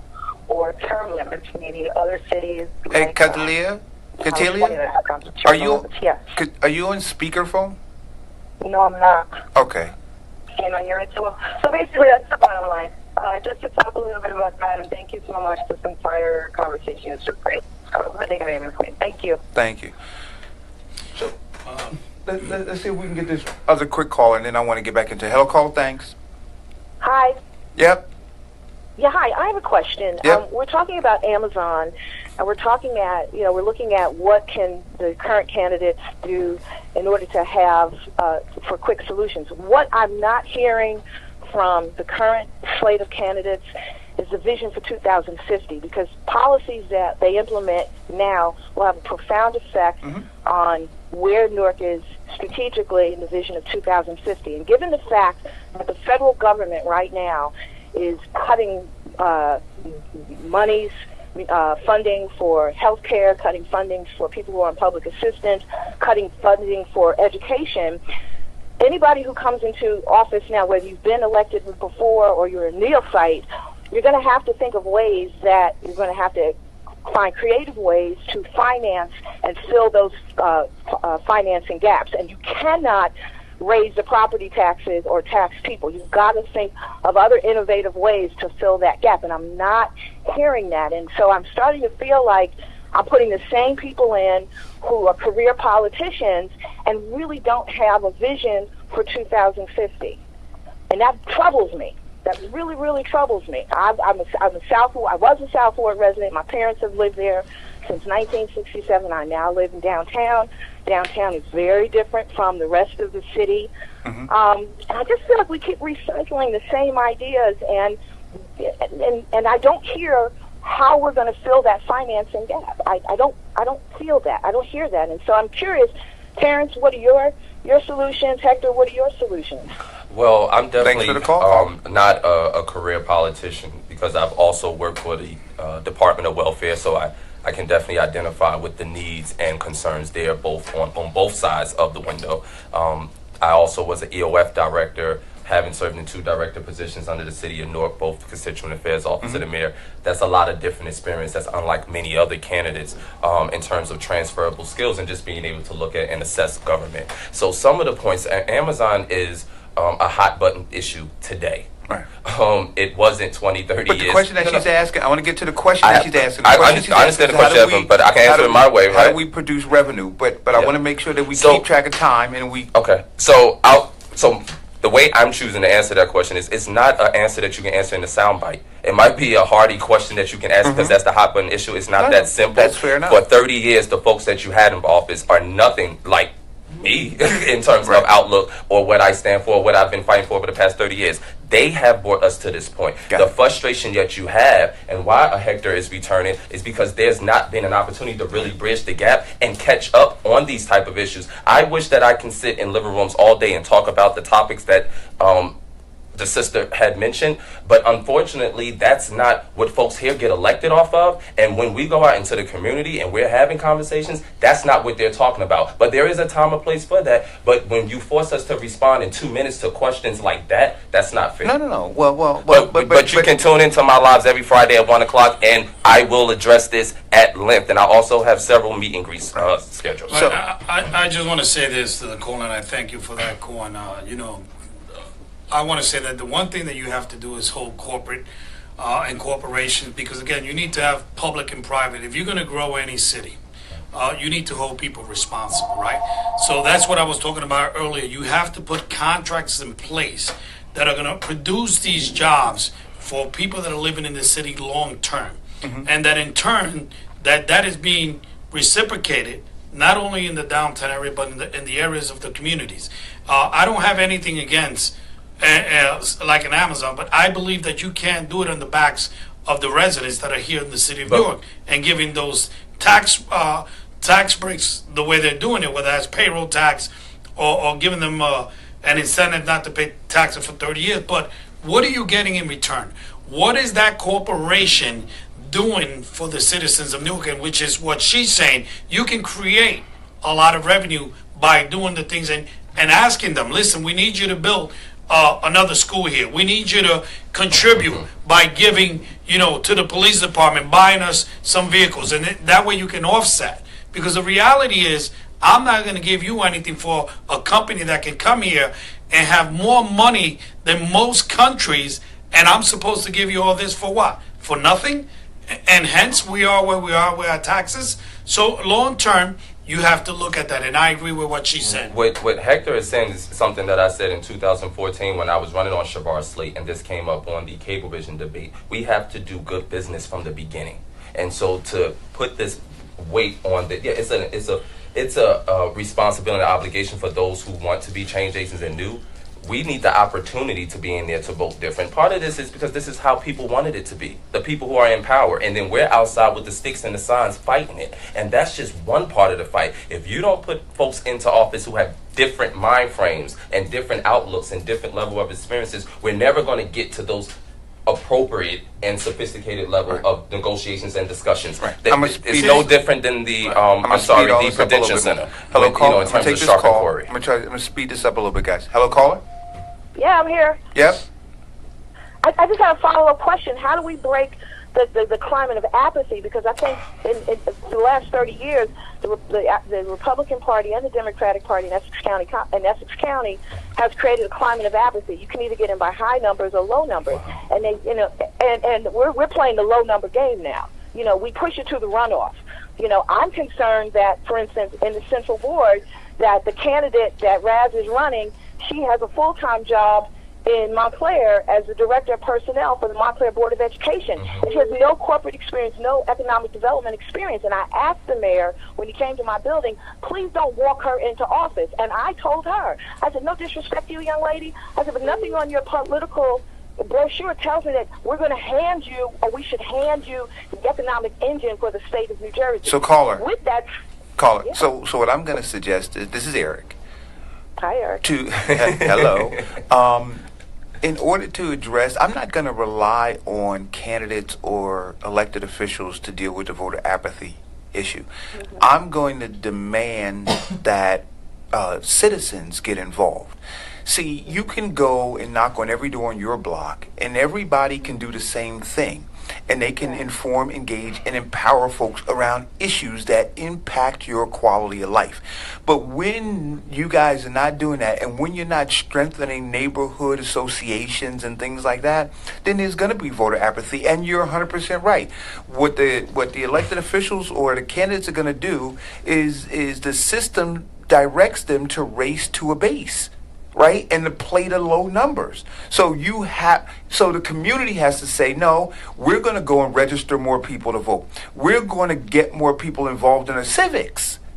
Right? So the community has to do that. We can't look at the electeds to do that. The electeds are going to look at the people who are engaged.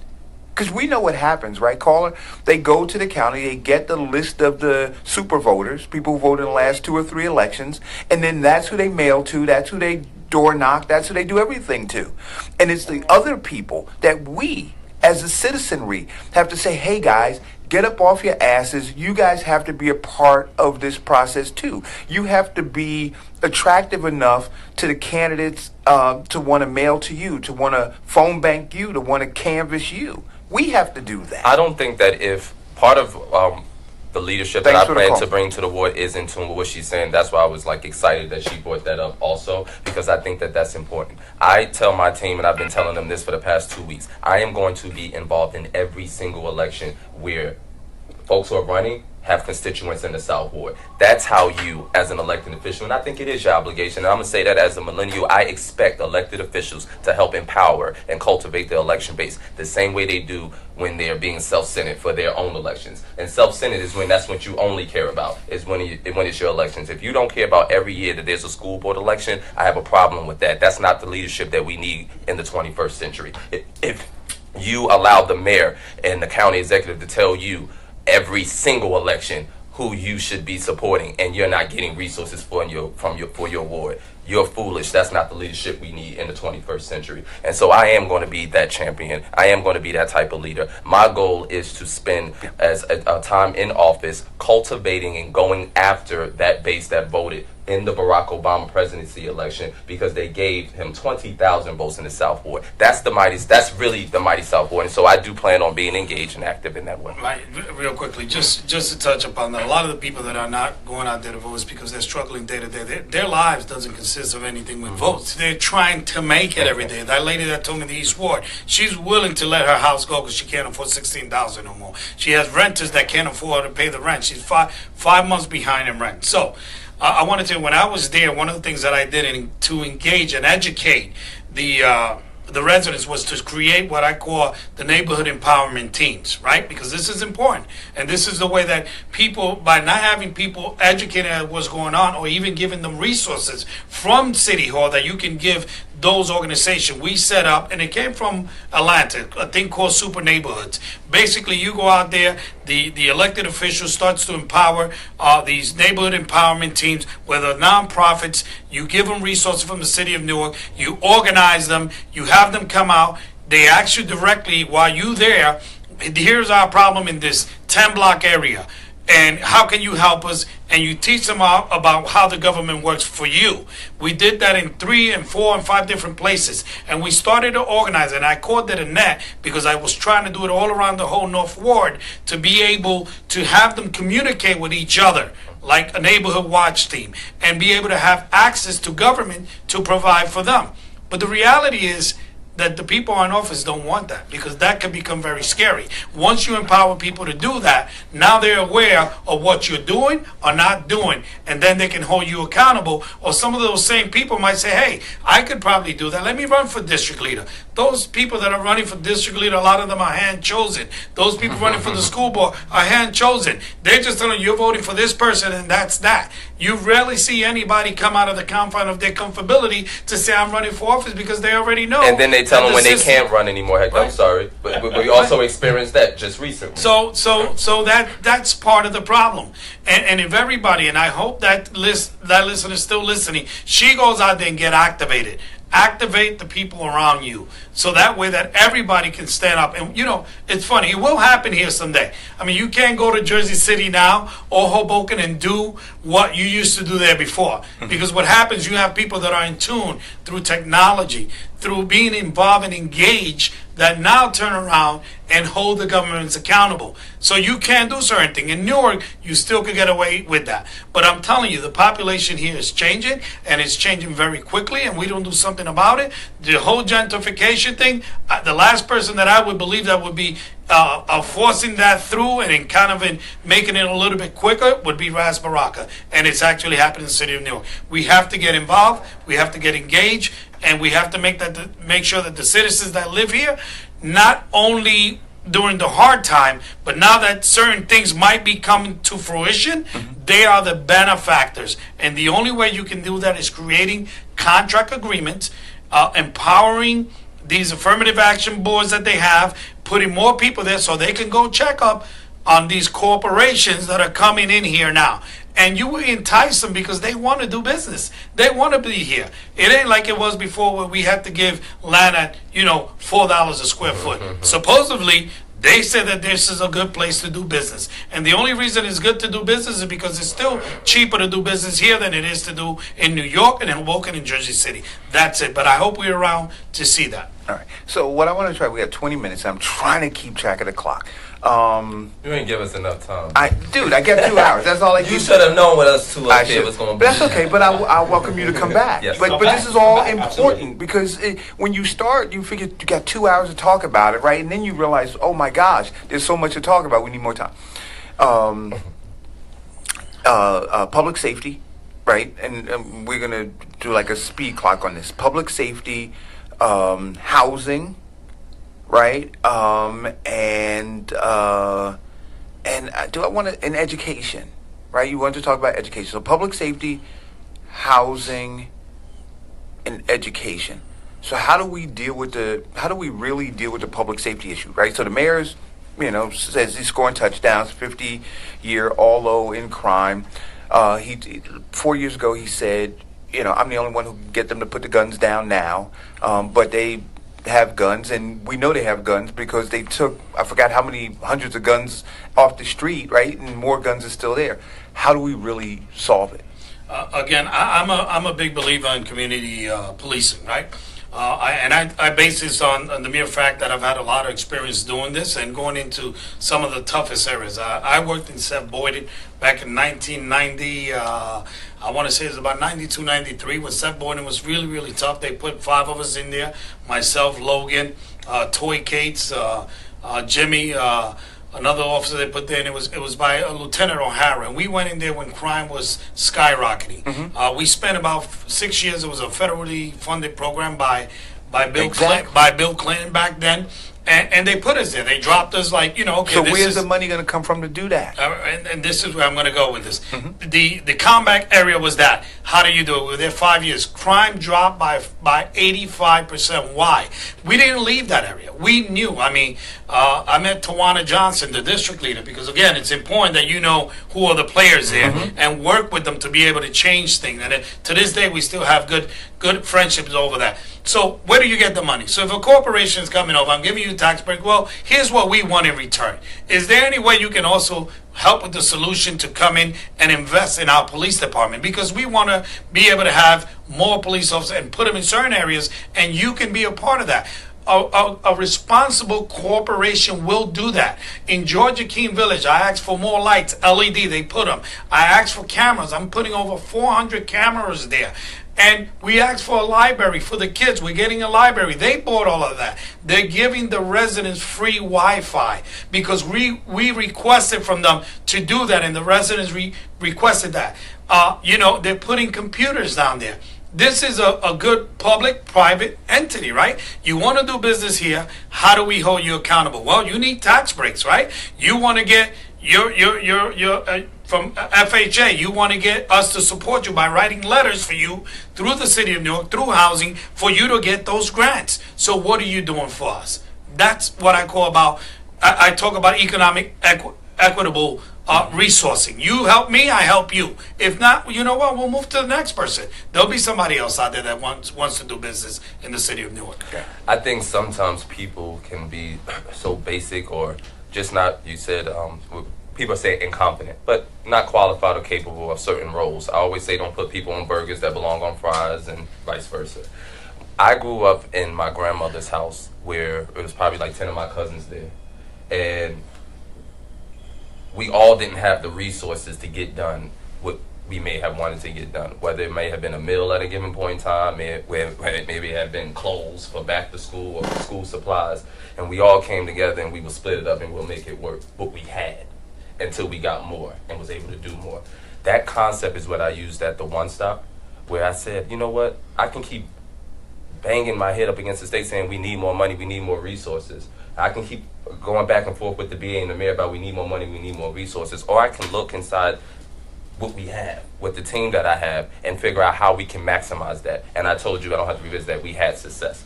I think that we have to have council candidates and leaders in general who are willing to drill down and not just say it's your job, it's your responsibility, because it's easy to point out the problem. Got that. But actually get involved and hands-on to do that. But when you look at the ward, everybody says we need more police. We need more police. We got more police. The mayor just put 50-something more police officers there. But and that's if the community, it helps one side of it. But to Hector's point, going back to the model that I got on my brochure here, provide resources for leaders of block associations.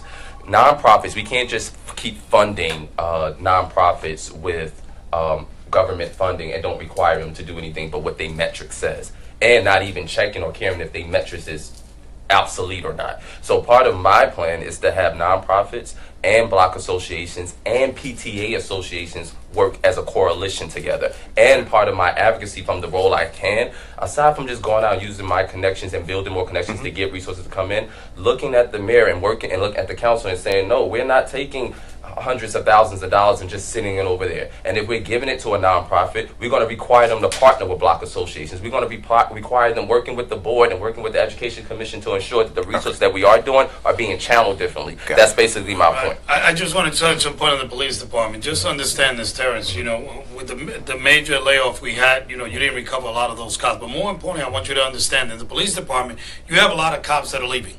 All right, we might train them. They might go to another department, lateral movement. They go somewhere else. Number two, a lot of them are leaving with 20 years. They're not even waiting. You're saying in response to the new officers he yeah, hired. when No, you I'm say, hearing that. No, that's important. There are a lot of so many people that are retiring because the morale there is horrible. The way they're treating some of the officers there, they're forcing them to work 16 hours a day, maybe 3 times out of the week. I'm hearing that in the police department and fire department. Right, and so, you know, when you say that, you got to be very careful because you got to take accountability of how many are retiring. So you're only trying to fill the hole that people are leaving. No, so let's get to that point because that's what I want. We need to say that. Okay. Answering Eric's question. So, and I was having this conversation with Bishop about the Westward when they said he need more police. Okay, so when the mayor said he has put, and in the South he's put, I bet you a bulk of the other ones went to the Northward. I'm not sure.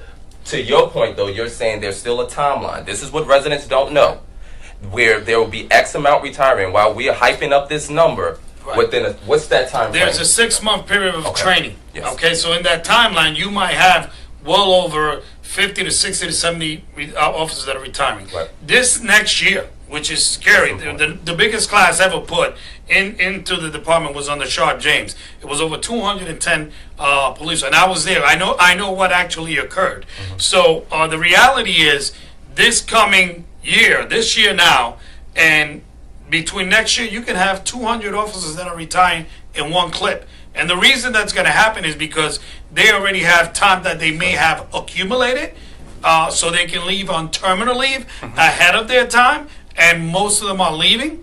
And then you have the official date that if they don't have any time on the books, as they call, because of their vacation time and everything, when that time hits, that blind, I'm telling you, in the days that I came in, most people used to work to 30 years in the police department.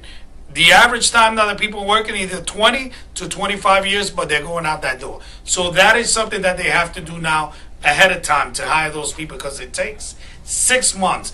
And that was just a session. Adding cops is not enough. And by the way, they actually invited I believe it was almost 200 cops to apply for this last class that graduated. Out of that, almost 80 of them did not make it through the process. Right, 80 of them. And the reason being, too, we don't control our own academy, which is a shame. We lost the accreditation. I don't know if it was by accident or by default or by design that happened, that they now have to send them first at the county. So we pay them now to train our officers, and now they're at Seeger at the state level. Yeah. You know, and that's something that should have remained within the city of Newark. 78% of Newarkers are renters. Right, $1,500, $2,000 studios now. You've got public housing being closed down, folks being displaced. People are scared. What's your plan? Well, I want to talk about this inclusionary law that they just passed. Illusionary. I'm sorry? Illusionary. Oh, illusionary. I want to say this because we have to take a different approach.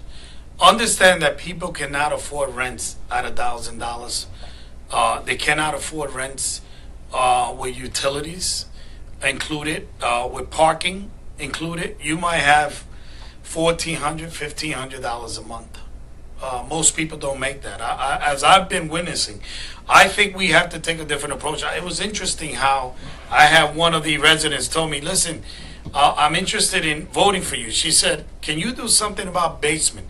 If we put a 2 means of egress, can you at least make that, change the law to make it legal to live in basement so that we can pay $700 rent, $600 rent, you know, because I can afford that. You know, I only make $1,000, you know, or $1,500 a month, and it's kind of difficult for me to do both, eat and pay the rent. So if we're going to put that kind of stipulation, it has to be with a number. Again, I keep talking about a law that has to say you will not charge more than X, and you're not going to charge that for a long time period. You know, because if you let that change, believe me, they're going to get very creative. They do it in New York. They'll push people out, bring some new tenant in, and boom, they raise the rents. So we have to create that. Again, if a corporation, a big one's coming in, and not even a big one, even developers that are doing 70 stories, 70 apartments, that they turn around and say, okay, we will build this, and we're going to assure that the rent is not going to go up. So as long as I got my tax abatement, if it's 30 years, we're going to do something with the rents that we can control it at $700-800, maybe 15 years or 20 years, where we won't see an increase, because we are giving them a process of them being able to invest and make money in this city. And I'm not against development. I just think that we need to have good, responsible corporate and developers in this city that are going to give back and kind of, put back into the city that you're getting something out of it. So really quick, I think that one, to Hector's point, we have 20% of Norkers being paid under $40,000 is not enough. So if we're not requiring businesses and corporations here to hire qualified Norkers first in career positions, not just jobs, for $15 an hour, they're never going to be able to afford to stay here. Or they're always going to be it's not going to be rented loyalty. They're going to be looking for somewhere else to go.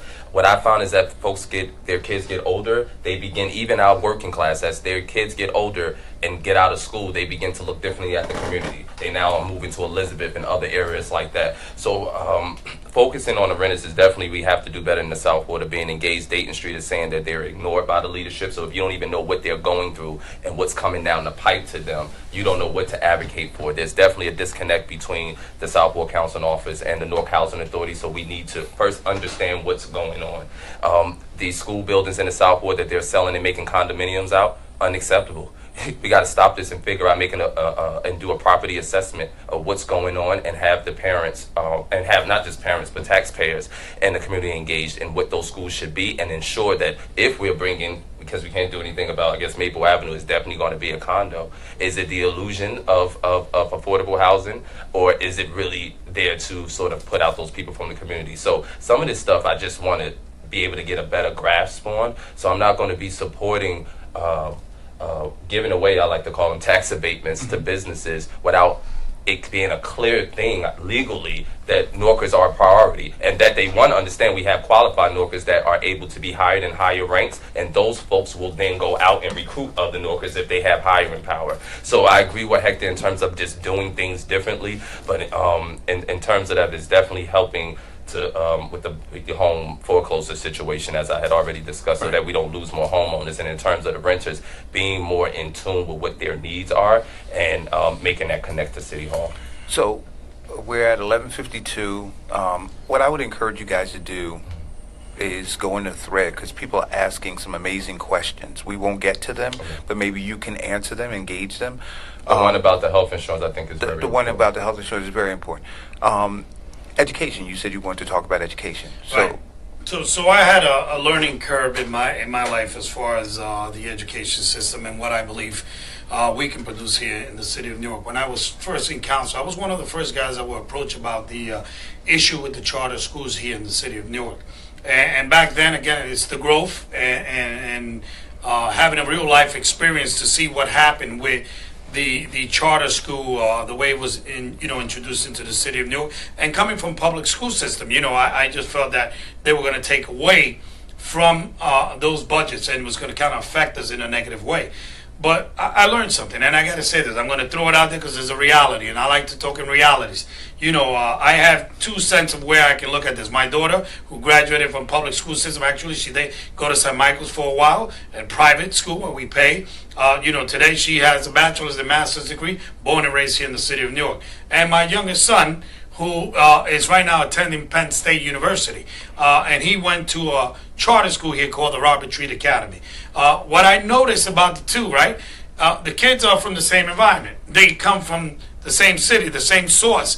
They're provided with the same thing, but the standards were completely different. And so now I look at that as the education my youngest son received was far better than what I would even imagine.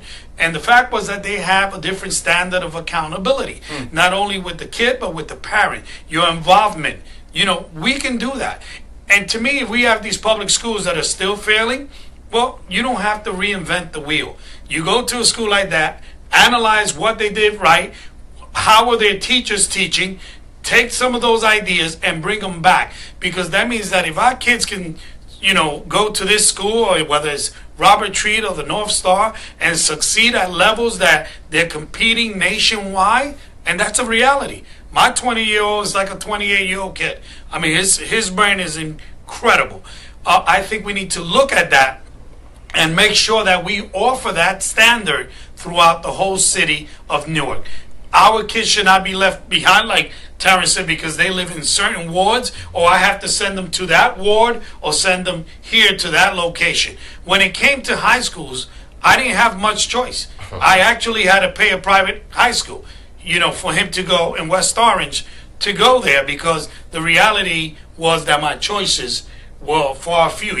He did get scholarship. He got accepted to some of the best schools at $53,000 a year with scholarship the first year. But I was afraid. I said, what happens after the first year? Yeah. So I played it safe. But thank God he did well. So I think that standard, we have it here, is working. I don't care what play card you look at. Let's find what works and introduce it to all the kids of Newark. By the way, some of them are overcrowded. I heard this yesterday. Wilson Avenue School was kids sitting in their bags because they didn't have table. Unacceptable. And when I was a councilman in the North Ward, I actually advocated real strong with the school construction to bring in First Avenue School and also Park Street Elementary and a school in Summer Avenue.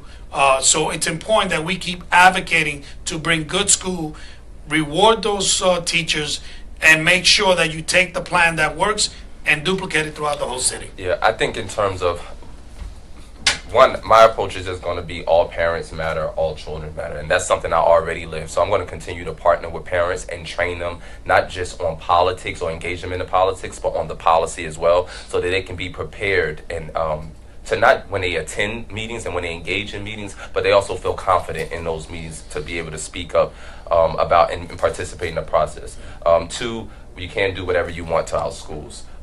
3, if they're failing, in my ward, I'm going to be engaged. I'm going to be actively engaged in the schools, working with them and offering even some of my own skills. Next is, what does the Education Commission or Committee do for the City of Newark? And how is it instrumental in ensuring that what is going on in City Hall in their committee meetings or the goal of that committee period, is it connected to the goals and aligned in real time to what's going on with the school board members, as well as then what's going on in the individual schools. When we talk about the South Ward, and there's just about a handful left, I've been to all of them, and at least 3 said our current councilman has not been to those schools. So when you only have 5 and you started out with the most in your ward, that's just pathetic. It starts out by showing people you care. If it's funny that you said that earlier. That's the theme of my commercial that's coming out. He just doesn't care. So I think that one of the things that I'm going to do different is care, and I'm going to show I care by being engaged and offering my expertise. Especially if I had a background like his, there's a lot of things he can offer. But I'm going to not just be the critic in that. I'm going to be the example. And just work better with the board to develop policy. This whole thing of electing board members and then you don't see them anymore, or only the council person or the mayor's getting beat up. They're an elected official, and that's an important seat, especially right now as we are on this process to the return of local control. I think that it's important to